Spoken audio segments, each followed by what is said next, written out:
viens du volume, c'est-à-dire je viens de la maquette et du décor. J'étais ce qu'on appelle model maker et j'ai toujours été passionné d'animation.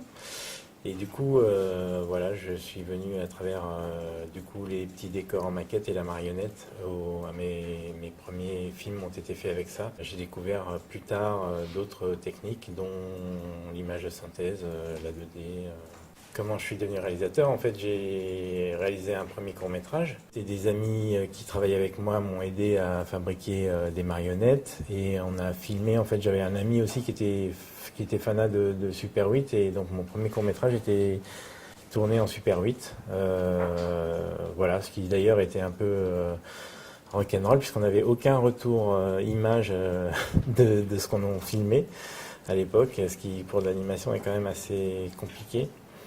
Et c'était vraiment un gros suspense le jour où on a amené toutes les bobines à développer et le jour où on a attendu surtout le télécinéma pour voir si on avait quelque chose ou pas. Suite à ce premier court-métrage, j'ai rencontré Patrick Hernandez de Bagan Film, avec qui j'ai fait les suivants aussi du coup. En fait, ça fait bientôt 15 ans qu'on travaille ensemble, on a fait des clips, des pubs et des films institutionnels dans diverses techniques d'animation. Mais je suis curieux, donc voilà, après j'aime bien savoir ce qui peut se faire en 2D, en 3D, en papier découpé ou des choses que j'ai pas encore faites. Donc moi en fait, le premier court-métrage dont je vous parlais a été fait avec des marionnettes filmées en direct, ce qu'on appelle live puppet.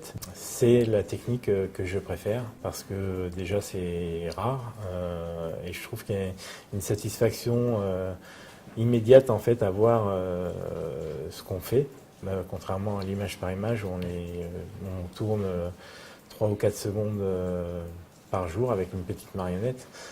C'est un peu plus fastidieux et je préfère avoir une marionnette filmée en direct et avoir ainsi à diriger un marionnettiste ou un animateur marionnettiste comme on dirige un acteur quoi finalement. Le live puppet, ce sont des objets ou des marionnettes animées par un marionnettiste en direct. Alors la série chez nous la plus connue c'est le Muppet Show. On a aussi connu Sesame Street et il y a aussi eu des séries anglaises comme les Thunderbirds ou Captain Scarlet. Il y a donc le créateur du Muppet Show qui a fait dans le début des années 80 un film qui s'appelait Dark Crystal qui m'a aussi beaucoup marqué parce que je trouve qu'encore aujourd'hui il est très original du point de vue de la technique.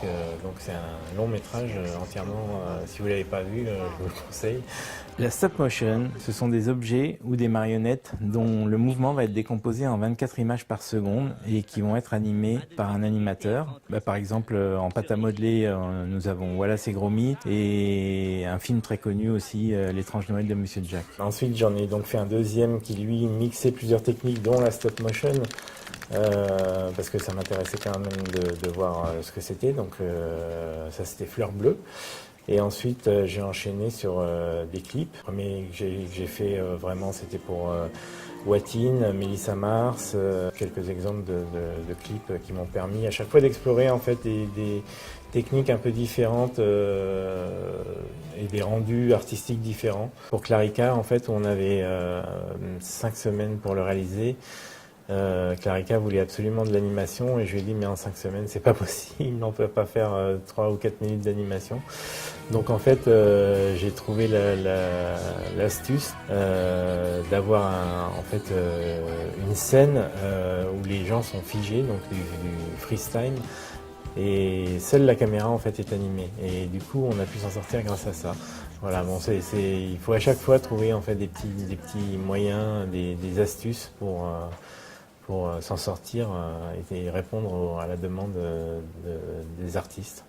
Alors le clip de Watine, donc The Strings of My Fate, a été réalisé avec une marionnette et des décors. C'est vraiment une technique que je voulais expérimenter et une esthétique aussi que je voulais essayer puisque on était vraiment en caméra HD avec une marionnette, du fond vert, du décor prolongé en images de synthèse grâce à des matte painting, des petites choses en 3D, tout ça mélangé donne je trouve un cachet à l'image assez original et un peu et très esthétique en fait, qui me plaisait beaucoup et puis qui collait parfaitement à la chanson. J'ai aussi mon projet de long métrage, donc Troglodytes, Nous essayons de réaliser quelques minutes d'images de ce projet de long métrage en imaginant que au centre de la Terre vivent des créatures. J'ai pensé qu'il pourrait s'agir de taupes évoluées, donc de taupes qui seraient devenues avec le temps bipèdes et intelligentes et qui auraient créé donc une ville souterraine qui a pour nom Troglodytes.